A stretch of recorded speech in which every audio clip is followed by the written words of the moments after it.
Bismillahirrahmanirrahim. Faslun yajibu ala man waqa'at minhu riddah al-audu fauran ilal islam. Ini fasal yang menjelaskan hukum-hukum murtad ya. Hukum orang yang keluar dari agama Islam. Jadi bagi seseorang yang dia telah murtad, telah melakukan hal-hal yang menyebabkan dia murtad, maka diharuskan untuk kembali ke agama Islam secara langsung. Jadi keharusannya tidak boleh ditunda-tunda, harus fauran, harus secara langsung kembali ke Islam, yaitu yang dimaksud adalah kembali tunduk kepada hukum-hukum yang diajarkan oleh Rasulullah dengan cara binutki bisyahadataini, dengan cara mengucapkan dua syahadat. Jadi kalau kita melihat kalimat ini, kalau kita melihat kalimat syahadaten ini seakan-akan mengharuskan mengucapkan dua kata asyhadu ya. Padahal kita tahu di video sebelumnya, di salah satu video sebelumnya kita tahu bahwa menyebutkan asyhadu yang kedua itu ada ulama yang tidak mengharuskan ya. Ada ulama yang tidak mengharuskan. Kalau yang mengharuskan itu adalah Ar-Ramli dan Subro Malisi. Kemudian bagi orang yang tidak pernah dihukumi Islam setelah dia mukallaf, maka diharuskan mengucapkan dua syahadat sekali seumur hidup supaya agama Islam nyata menjadi agamanya. Jadi seorang bisa dihukumi Islam itu kan bisa dengan beberapa hal ya, termasuk mengikuti kedua orang tua. Jadi kalau atau salah satunya ya, kalau kita memiliki salah satu orang tua yang Islam, maka hukum kita Islam karena mengikuti orang tua ya. Bagi orang yang belum pernah dihukumi Islam sama sekali, maka setelah dia balik harus minimal mengucapkan syahadat satu kali supaya adanya Islam itu menjadi nyata. Dan mengucapkan syahadat ini bagi orang yang tidak bisa berbicara, bagi tuna wicara, dia keharusannya menggunakan isyarat. Wal ikla'u amma waqa'at bihi riddah. Selain diharuskan mengucapkan dua syahadah, juga diharuskan untuk berhenti melakukan hal-hal yang menyebabkan dia menjadi murtad ya. Jadi ikla ini maksudnya berhenti melakukannya. Wa yajibu alaihi nadamu ala ma sadara minhu, dan diharuskan juga menyesali apa yang telah dilakukan. Wal azmu ala alla ya'uda limithlihi, dan ada azm ya. Azm itu kekuatan hati, ketetapan hati ya, ada tekad ya, ada tekad untuk tidak melakukannya lagi, Jadi urusan orang-orang yang murtad itu banyak ya. Kemudian wa qadha'u ma fatahu min wajibati syar'i fitil kal muddah, dan juga mengganti atau melunasi atau mengqadha apapun hal-hal yang tidak pernah dilakukan, yaitu kewajiban-kewajiban syariat di waktu dia murtad. Jadi kalau seorang murtad itu kan pastinya apapun ibadah yang dilakukan tidak sah ya, baik sholat, puasa maupun zakat saat masih murtad itu kan tidak sah ya. Semua itu harus diganti, harus diqadha. Fa'in lam yatub wajabat istitabatuhu. Bila seorang yang murtad tidak bertaubat, maka harus menyuruhnya taubat ya. Istitabah ini menyuruh taubat. Jadi yang berkewajiban orang lain. Kalau dianya sendiri tidak mau bertobat, maka orang lain harus menyuruhnya taubat, dan perintah taubat itu seketika, tidak boleh ditunda-tunda. Karena kalau kita menunda perintah bertaubat, kita membiarkan dia di dalam kekufurannya. Itu tidak boleh. Membiarkan seseorang dalam kekafiran itu tidak boleh, kecuali kalau mabuk ya. Kalau mabuk disunahkan untuk menunggu dia sadar dulu, atau gila ya. Kalau gila juga sama, ditunggu hingga dia sembuh terlebih dahulu. Jadi keharusan menyuruh bertaubat ini berbeda dengan masalah meninggalkan sholat. Seorang yang meninggalkan sholat, dia menyuruh taubatnya tidak wajib tapi sunnah ya. Tapi kalau murtad itu wajib menyuruh taubat. Mengapa? Karena dosa murtad ya, pelanggaran murtad itu menuntutnya untuk abadi di neraka. Kalau mati masih dalam keadaan murtad itu kan dia akan abadi di neraka. Maka kita harus menyelamatkannya. Jadi menyelamatkan orang dari keabadian di neraka itu wajib. Berbeda dengan sholat. Meninggalkan sholat karena malas itu tidak menjadikan seseorang abadi di neraka. Orang yang tidak melakukan sholat karena malas itu tergantung Allah. Kalau Allah berkehendak, Allah menyiksa. Kalau Allah mau, Allah mengampuni, tergantung Allah. Jadi perbedaan hukum antara taubat orang yang meninggalkan sholat dan taubat yang murtad, perbedaannya demikian. Wala yuqbalu minhu ilal islamu awil qatlu. Bagi orang yang murtad, pilihannya hanya dua, memilih Islam atau dieksekusi mati, dibunuh dengan dipenggal kepalanya menggunakan pedang bila dia tidak bertaubat. Eksekusi ini tidak sembarangan orang ya, harus pemerintah, harus imam.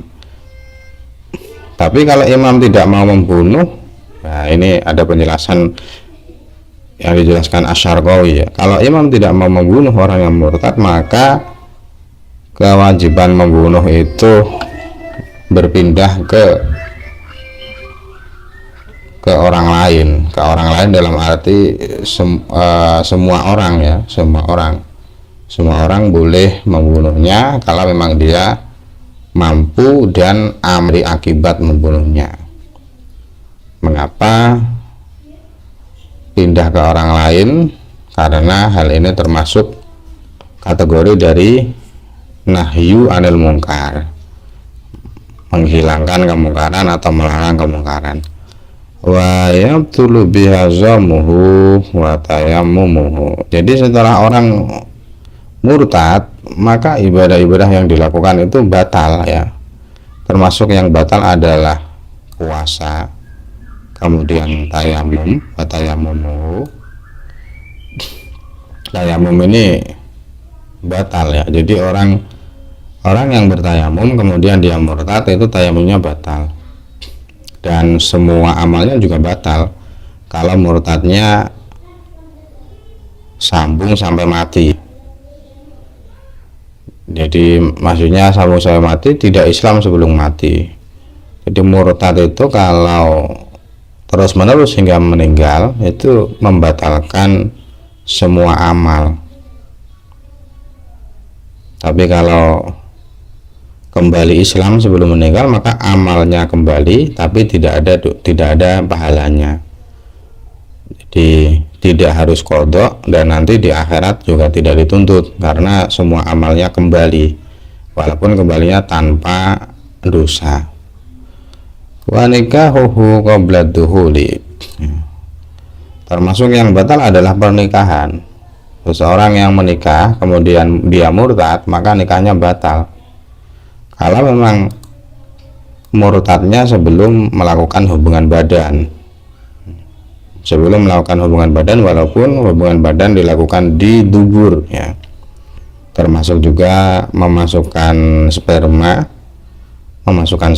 ke kelamin perempuan. Jadi istidkhal ya, istidkhal itu perempuan yang memasukkan mani suaminya ke dalam vaginanya. Itu juga termasuk hukumnya sama dengan dukhul, sama dengan hubungan badan. Jadi selama belum ada hubungan badan, maka murtad itu bisa memutus pernikahan seseorang. Wa kadza ba'dahu illam ya'ud ilal islami fil iddah. Begitu pula murtad yang dilakukan setelah berhubungan badan. Jadi dhamirhu ini kembalinya ke dukhul ya. Nikah yang dilakukan setelah hubungan badan atau setelah memasukkan sperma ke dalam kelamin perempuan, itu juga bisa memutus pernikahan ya. Murtad itu bisa memutus pernikahan kalau tidak kembali ke Islam di masa iddah. Jadi perbedaan kalau murtadnya sebelum duhul itu langsung terputus nikahnya, tapi kalau setelah duhul itu masih ada kesempatan hingga selesainya iddah. Jadi selama iddah selesai belum kembali ke Islam, maka nikahnya baru terputus ya. Jadi kalau kembali ke Islam di masa iddah, misalkan dia tidak dieksekusi mati, maka nikahnya tetap berlangsung. Sebab murtad itu perbedaan agama yang datang setelah berhubungan badan atau memasukkan sperma atau bersama dengan berhubungan badan, itu tidak mengharuskan batalnya nikah seketika. Seperti halnya Islamnya salah satu dari pasutri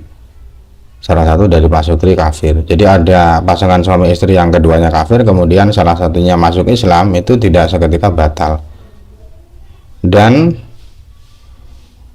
di masa iddah ini ya, selama belum masuk Islam, maka hukum berhubungan badannya haram ya. Haram melakukan hubungan badan di masa iddah dari murtad. Tapi kalau berhubungan badan tidak mendapatkan hukuman ya, tidak mendapatkan had karena syubhat ya. Karena syubhat masih ada potensi nikahnya bisa kembali ya, dengan cara masuk Islam itu.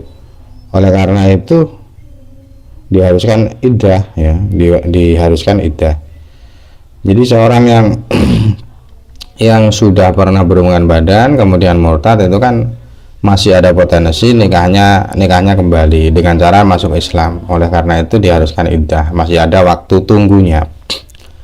Kemudian di masa iddah ini seorang suami juga masih diharuskan menafkahi istrinya ya, menafkahi istrinya kalau istrinya tidak murtad bersamanya. Kalau keduanya murtad ya berarti sudah selesai pernikahannya. Dan orang yang meyakini menafkahi istri yang sudah berbeda agama ini haram, orang yang meyakini keharaman itu dia harus dihukum, dia harus ditakzir oleh imam. Wala yasihu aqdu nikahihi, tidak sah akad nikah murtad. Jadi menikahkan murtad dengan seseorang atau murtad menikah dengan seseorang itu tidak sah. Jadi menikah dengan seseorang atau dinikahkan dengan seseorang. Jadi dari dua sisi ini haram semua, baik menikah atau dinikah, itu tidak sah ya. Jadi pernikahan murtad itu tidak sah, baik dia menikahi atau dinikahi. Berbeda dengan kafir asli. Kalau kafir asli itu nikahnya sah ya, nikahnya sah. Wa tahrumu dzabihatuhu, dan hewan sembeliannya juga haram dimakan. Seperti halnya kita haram menikahinya ya. Murtad ini berbeda dengan kafir asli. Kalau kafir asli itu tergantung apakah kita halal menikahi atau tidak. Kalau kita halal menikahinya berarti hewan hasil sembelihannya itu halal bagi kita, karena di dalam fikih itu kan boleh menikahi perempuan Nasrani atau Yahudi ya, ahli kitab. Tapi syaratnya rumit sekali. Di zaman sekarang mungkin sudah tidak ada lagi yang halal. Wala yarisu wala yurathu. Orang murtad itu hartanya tidak bisa diwaris dan dia tidak bisa mendapatkan warisan. Jadi tidak bisa menjadi pewaris, tidak bisa juga hartanya diwaris oleh orang lain. Wala yusalla alaihi. Orang yang murtad juga tidak disolati. Kalau meninggal tidak disolati, tidak boleh mensolati. Tidak boleh mensolati orang murtad ya, tidak boleh mensolati jenazah murtad. Sebab hukum mensolati orang kafir itu hukumnya haram ya. Kafir ini mencakup jenis manapun. Sebab ada firman Allah, wala tusolli ala ahadin minhum mata abada. Janganlah kau mensolati salah satu dari orang munafik yang meninggal selamanya. Wala yuhsalu, dan tidak boleh dimandikan. Tidak wajib ya, tidak wajib dimandikan. Sebab dia sudah keluar dari orang-orang yang harus dimandikan. Tapi untuk memandikan ini hukumnya boleh ya, berbeda dengan sholat. Kalau sholat ini hukum sholatnya haram. Kalau memandikan ini hukum memandikan boleh ya. Jadi la yuksalu ini maksudnya tidak wajib, tapi kalau andai kata dilakukan itu boleh. Wala yukafanu, dan tidak dikafani, tidak wajib dikafani, tapi boleh ya. Ini sama dengan mandi, dikafan dengan mandi ini sama. Tidak wajib tapi boleh dilakukan. Wala yudfanu, dan juga tidak dimakamkan, tidak wajib dimakamkan, tidak wajib sama sekali. Masalah pemakaman ini hukumnya sama dengan kafir harbi ya, tidak wajib dimakamkan sama sekali. Bahkan di dalam kitab fikih itu kita boleh melepaskan anjing ke jenazahnya. Maksudnya kita melepaskan anjing ke jenazahnya agar dimangsa oleh anjing, itu boleh di dalam kitab, sama seperti kafir harbi. Dan tidak boleh juga dimakamkan di pemakaman orang Islam, karena orang murtad itu sudah keluar dari kelompok orang-orang Islam dan dia diperbolehkan dimakamkan di pemakaman orang kafir. Wa maluhu fai'un ya. Status harta orang murtad itu fa' ya. Fa' itu mana aslinya adalah harta yang kembali kepada umat Islam. Jadi harta yang kembali ke umat Islam dari orang kafir kembali ke umat Islam itu dinamakan fa' ya. Fa' artinya kembali. Karena Allah sebenarnya menciptakan apapun di dunia ini untuk orang Islam. Jadi Allah menciptakan apapun di dunia ini ditujukan untuk orang Islam, supaya dengan harta-harta yang ada di dunia itu bisa membantu untuk melakukan taat kepada Allah. Jadi mestinya semuanya ini milik orang Islam. Maka apabila ada harta yang dimiliki oleh orang kafir, itu mestinya harus dikembalikan ke orang Islam. Jadi kalau ada harta orang kafir yang kembali ke orang Islam, itu dinamakan fa' ya. Fa' itu artinya kembali. Dan hukum fa' ini, hukum harta fa' ini, seperti yang kita tahu, itu hukumnya dibagi menjadi 5 nanti ya. Jadi untuk pembagian fa' itu dibagi 5. Yang dibagi 5 dengan bagian yang sama ya. Kemudian 4/5 diberikan kepada pasukan-pasukan yang disiapkan imam untuk berperang. Itu semuanya mendapatkan 4/5. Lalu yang 1/5 yang tersisa itu dibagi lagi menjadi 5 ya, dibagi lagi menjadi 5. Ini dibagi, nanti satu bagian diberikan kepada Rasulullah, dan setelah Rasulullah wafat diberikan ditasarufkan untuk kemaslahatan orang Islam, seperti diberikan ke qadhi ya, qadhi yang menjadi hakim di satu negara, atau boleh juga diberikan ke ulama, orang ulama yang mengajarkan ilmu tafsir, hadis maupun fikih, atau ke muadzin ya, muadzin yang diangkat oleh pemerintah setempat, atau orang-orang yang mengajarkan Al-Quran, atau diberikan ke janda-janda dan lain-lain. Lalu bagian yang kedua diberikan ke keturunan Nabi Muhammad, yaitu keturunan Hashim dan Muthalib ya. Lalu bagian yang ketiga diberikan ke orang-orang yatim, yaitu anak kecil yang tidak memiliki bapak ya, yang tidak memiliki bapak. Ini memasukkan anak orang zina. Jadi anak hasil zina kalau bapaknya meninggal juga termasuk kategori yatim. Diberikan juga kepada bayi yang dibuang orang tuanya lakit, atau anak yang dinafikan oleh bapaknya dengan sumpah li'an ya, li'an atau sumpah. Lalu bagian yang keempat diberikan ke orang-orang miskin dan orang-orang fakir, dan bagian terakhir diberikan ke Ibnu Sabil. Ibnu Sabil itu orang yang sedang dalam perjalanan. Tapi untuk memperoleh fa ini Ibnu Sabil disyaratkan ada butuh ya, disyaratkan ada hajat. Jadi kalau tidak ada hajat ya tidak berhak menerima fa. Dan tapi tidak disyaratkan dia tidak mampu berhutang ya. Walaupun mampu berhutang, selama ada hajat maka berhak mendapatkan fa.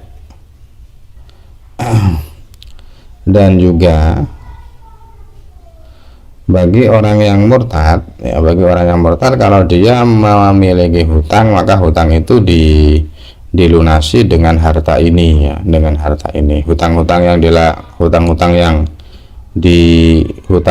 yang ada sebelum dia murtad ya, baik karena dia merusak sesuatu atau yang lain, itu dilunasi dengan harta ini. Itu kalau sudah meninggal ya. Jadi harta orang murtad itu kalau meninggal dia hartanya menjadi fa. Kalau masih hidup itu hartanya mauquf ya, hartanya belum bisa dihukumi apa-apa. Jadi kepastian status harta murtad itu setelah dia mati. Kalau mati Islam berarti tetap menjadi miliknya, kalau mati murtad berarti fa, berarti itu menjadi fa. Tapi kalau belum mati ya mauquf, masih belum bisa dihukumi apapun. Dan seorang yang murtad ini dia tidak menjadi mahjur alaih ya. Mahjur alaih itu orang yang tasarrufnya dibatasi, tidak bisa menjadi mahjur alaih dengan hanya murtad saja.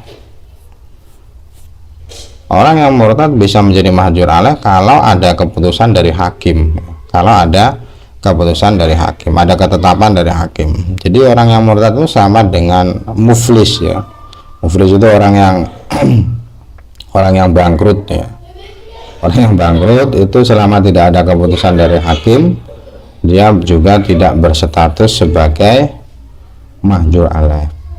Jadi murtad itu sebenarnya termasuk orang-orang yang tasarrufnya dibatasi, sebab ada hak bagi orang-orang yang berhak menerima fa. Jadi karena tasarrufnya tidak dibatasi, orang yang murtad itu dia masih bisa bertasarruf ya, selama belum ada ketetapan dari imam.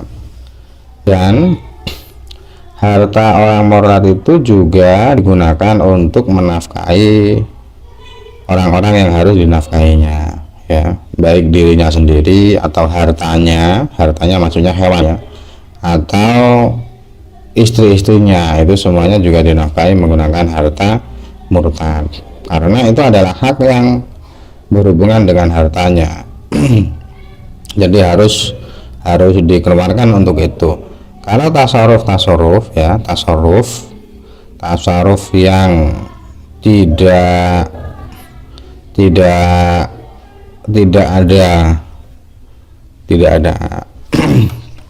tidak ada penundaan ya, tasarruf yang tidak ada penundaan di dalamnya, yaitu tasarruf yang tidak bisa ditaklek, misalkan menjual atau memberi hibah ya, atau menggadaikan atau akad kitabah itu semuanya batal.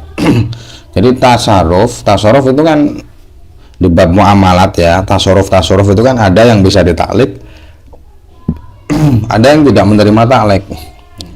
Tasarruf murtad untuk hal-hal yang tidak bisa ditaklek itu batal tasarrufnya. Contohnya be', hibah, rohen atau kitabah.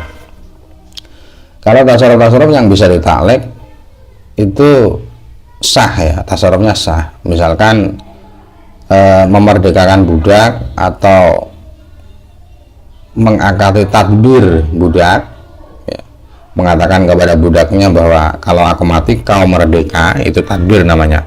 Atau wasiat itu tidak langsung batal akadnya, tapi mauquf, ditunggu dulu.